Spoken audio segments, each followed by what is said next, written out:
Adley Kinsman.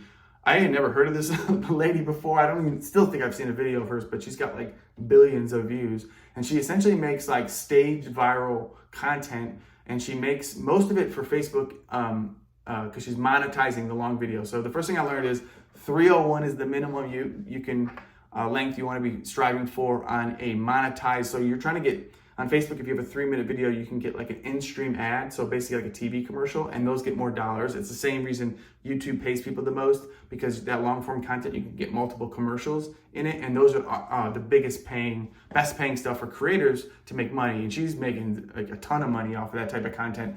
But so she really does like, and she described it as like, she makes like reality show junk videos. She's trying to like just entertain. She was a singer that turns into an entertainer, but she had some phenomenal advice, and I think you can apply it whether you're trying to do thought leadership or making brand videos or you're a creator yourself. So her structure is hook, suspense, payoff, which I thought was brilliant, because you can structure that in, you can structure that for thought leadership, you can structure that for entertainment, you can pull clips from like if you're a live streamer, the hook and suspense aspect of it, and the payoff should happen like towards the end, the last 5 seconds of the video, because you get people to increase your watch time, which obviously increases your virality. I mean, this lady was showing video. I mean, she was just crushing it, and so I think that structure is really important: hook, suspense, and payoff. She says you're trying like the 110% of her goal is to get people like she's trying to get people to watch the first 5 seconds. 110%, like, so she's trying to get them to basically loop and watch that beginning, because if she does, they often watch it even twice. So the first 5 seconds, she said, is the most important thing.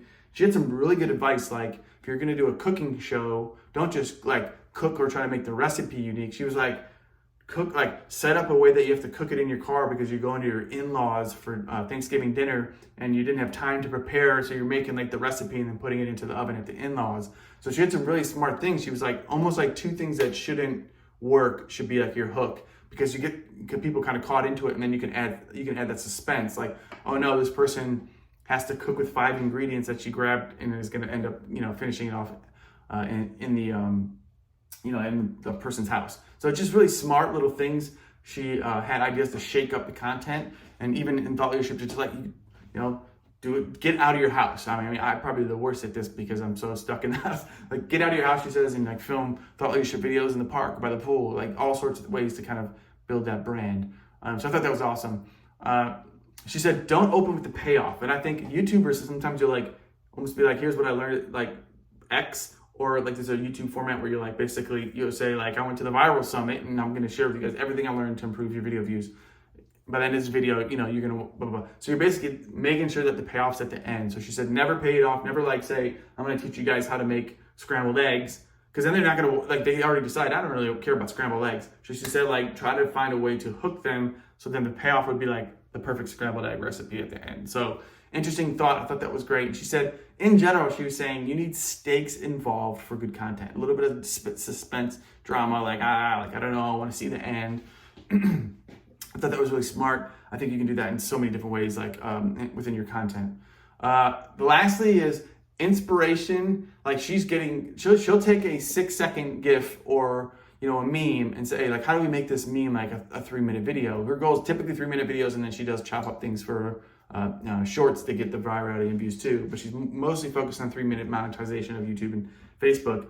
So she'll look at it up, and I think this is important for everyone.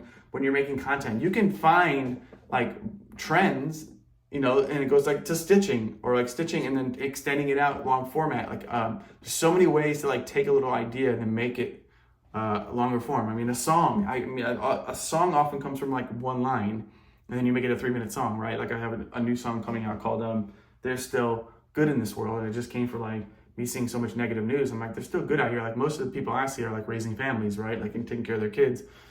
So, she's really smart at like, how do you extend this really viral component? And she had an example of like, it was a GIF about somebody jumping through a hoop into the water, and she like built this whole suspense of it, and finally she jumped in like the last 5 seconds. It was brilliant. It did like 1 billion views.